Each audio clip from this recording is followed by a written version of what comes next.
When you're told you're too small for the NHL, most people listen. Johnny Gaudreau never did. At 5'9", he was cut by elite teams for years, dismissed by scouts as undersized. Yet he outthought and outskated giants to become hockey's ultimate underdog-turned-star. How did he trade doubt for dominance? And what did his rise reveal about the future of the sport? Johnny Gaudreau's name showed up on cut lists almost as often as it did on rosters. Coaches and scouts, scanning for size and muscle, kept circling the same number, 5'9". In youth hockey circles across New Jersey, the consensus was blunt: he was too small for the next level. Each new season brought another round of tryouts and another round of doubts. But behind the closed doors of the Gaudreau household, quitting never entered the conversation. Guy Gaudreau, Johnny's father and a lifelong hockey coach, refused to let the game's old logic define his son's future. Guy once said that he was always really small for his age, but fortunately, he never saw himself as small. When teams passed him over, the response was never to complain. It was to get back to work. Extra hours at Holydale Ice Arena, stick handling until the lights went out, and endless drills designed by Guy became routine. The family doubled down, turning each setback into fuel. Where some parents might have steered their child away from disappointment, the Gaudreaus leaned in, building a circle of belief that held firm even as the outside world wrote Johnny off. The message was simple: if the door was closed, find another way in. At the 2011 NHL Draft Combine, Johnny Gaudreau's official measurements, 5'9" and 163 pounds, stood out for all the wrong reasons in the eyes of most scouts. The draft sheet didn't hide it, and neither did the whispers in the stands. Yet Boston College coach Jerry York saw something different.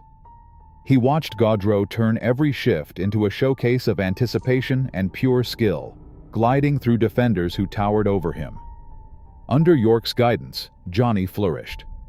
By his junior year, he led the nation in scoring, racking up 80 points in 40 games and tying a Hockey East record with a 31-game point streak. The Hobey Baker Award followed in 2014, crowning him as college hockey's top player. NHL teams could no longer ignore the numbers. Calgary took a chance, calling his name with the 104th pick in the 4th round. No one mistook him for a prototypical power forward, but the message was clear: vision, edge work, creativity, and a relentless hockey IQ could outshine any tape measure. The old doubts about size faded behind a new reality. Talent like this demanded a place at the highest level. Inside the walls of Holydale Ice Arena, Johnny Gaudreau's development took on a new dimension. While his peers focused on bulking up and powering through drills, Johnny and his father turned their attention to the details that separated skill from strength. Recognizing that traditional methods wouldn't give him an edge against bigger opponents, they sought out expertise beyond hockey's usual playbook. A figure skating coach, once an Olympian, joined the team. Sessions zeroed in on edge work, deep knee bends, hip extension, and flawless transitions. Instead of brute force, Johnny learned to generate speed from precision and balance, stretching his stride so efficiently that high-speed camera analysis later showed a 7% gain in stride length over just 6 months. Every edge, every pivot, became a calculated move, not just a reaction. The search for advantages didn't stop at the rink's boards. As the NHL shifted toward analytics and technology, Johnny embraced new tools to sharpen his vision and reaction time. Developers from a virtual reality startup introduced him to a system called HockeySight 360. The headset dropped him into simulated breakaways and high-pressure scenarios, forcing split-second reads and decisions. Data from these sessions revealed a reaction time of just 210 milliseconds, well ahead of the NHL average. What started as a workaround for size became a blueprint for outsmarting the opposition. Each time he stepped on the ice, the results of these innovations showed up in the smallest details: a tighter turn, a quicker read, a burst through a seam no one else saw coming. Consultants and trainers tracked every metric, from stride efficiency to decision speed. For Johnny, these numbers weren't just statistics.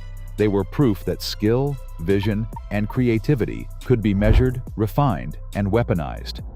The foundation was set. The next challenge was translating these lab-tested tools into game-breaking plays under the brightest lights. A slow-motion replay freezes defenders as Johnny Gaudreau glides into the zone, his eyes darting past traffic. The puck hugs his stick as he cuts sharply left, knees bent low, weight balanced perfectly on his edges. An NHL analyst draws a line across the screen. Here is the moment.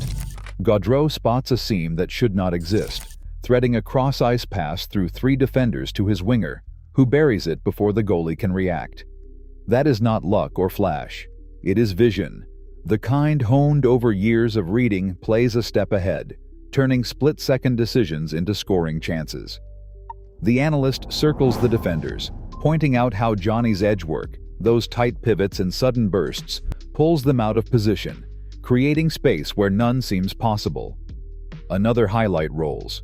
Gaudreau collects a loose puck near the blue line, fakes a pass, then slips the puck between his own skates and spins around a defender. The crowd surges as he closes in on the net. Instead of shooting, he improvises, a backhand flip over the goalie's shoulder, a move that leaves jaws dropped and teammates grinning on the bench. The analyst breaks it down. Creativity is not just flair, it is problem-solving at full speed. Johnny sees options others do not, inventing solutions in real time. These are not isolated moments. Over a season, Gaudreau racks up points with plays like these, earning a Lady Byng trophy for combining elite skill with discipline and respect for the game. Each assist and goal becomes proof that vision, edge work, and hockey IQ can turn a so-called undersized forward into a nightmare for defenders. The tape does not lie. What started in practice now defines his game at the NHL's highest level. Draft boards across the NHL started to look different in the years after Johnny Gaudreau's breakout. Where once scouts would cross off any forward under 6 feet, the numbers told a new story. By 2026, league data projected that 36% of forwards selected in the first 3 rounds stood 5 feet 10 inches or shorter, a figure nearly triple what it had been a decade earlier. Teams were not just making exceptions for rare talents, they were recalibrating how they measured potential. The change did not happen by accident. As one NHL Central Scouting Director put it, the league is learning that elite edge control and vision can outweigh pure size. Players like Johnny Gaudreau have forced us to expand our evaluation metrics beyond height and weight. Analytics departments responded with new tools, like the Edge Control Index, designed to quantify the kind of skating agility Gaudreau used to slip through defenders. Coaches, too, adapted. Across the league, power play minutes for smaller forwards rose by 12%, reflecting a growing trust in skill and creativity over brute force. The market followed suit. When Gaudreau signed a 7-year, $68 million contract in free agency, it sent a clear message. The league's decision-makers now valued what he brought to the ice. What started as a personal battle against bias had, over time, reshaped the business of hockey itself. In the heart of Team USA's locker room, Johnny Gaudreau's influence stretched far beyond his stat line. Coaches leaned on him for late-game decisions, trusting his instincts when the stakes were highest. Team USA head coach Todd Reinhart once put it plainly, "Johnny reads the ice in real time. He is a step ahead, and the guys feed off that." Line mates echoed the same, describing how his calm presence and sharp vision set the tone, especially in tense tournament moments. Gaudreau's leadership was not about volume or bravado. It was the steady hand in overtime, the quiet advice between shifts, the willingness to shoulder pressure so younger players could play loose. That same approach found its way into rinks across the country. Youth clinics began adapting his training methods, focusing on edge work and creative problem-solving instead of just size and strength. At skills academies using Gaudreau-inspired drills, coaches tracked a 15% gain in player speed among kids aged 12 to 16. Parents and young players started to see a new kind of role model, proof that intelligence and skill could open doors once closed to smaller athletes. In towns from Minnesota to New Jersey, kids laced up with a little more belief, chasing the game on their own terms.